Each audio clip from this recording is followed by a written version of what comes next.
and we can make some wishes out of airplanes. Can we pretend that airplanes in the night sky like shooting stars? That I can really use a wish right now, wish right now, wish right now. Can we pretend that airplanes?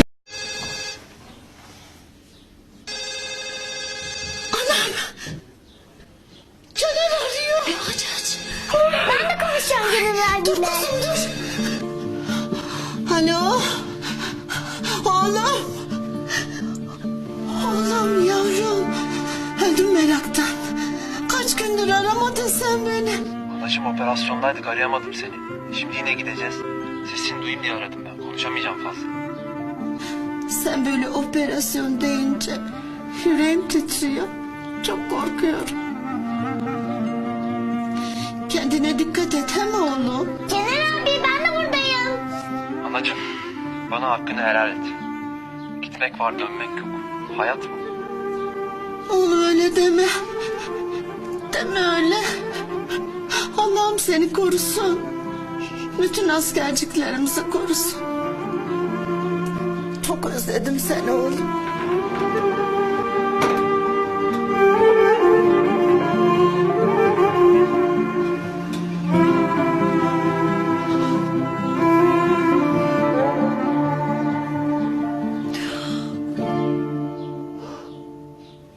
Yüzümü görmek istersen bir bak o zaman. Bakıyorum zaten. Hep resimlerine bakıyorum. Hem Melike senin resmini koydu telefonun yüzüne, ekranına. Hem ikide bir açıp bakıyorum. Kuzum. Sen bir de yakından bak.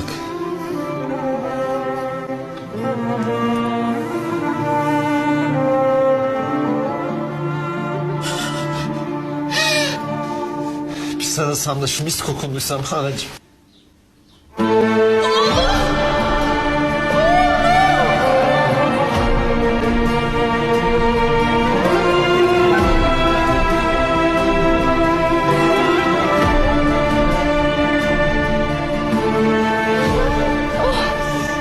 Kokudan hasret kaldım. Seni yaratana kurban olayım. Şükürler olsun seni bana kavuşturana. Bu sefer sürpriz yapmak istedim sana. Sen bana dünyaları verdin. Ay kuzum. Oy canımın içi. Ciğerimin köşesi güzel kuzum benim, yavrum benim.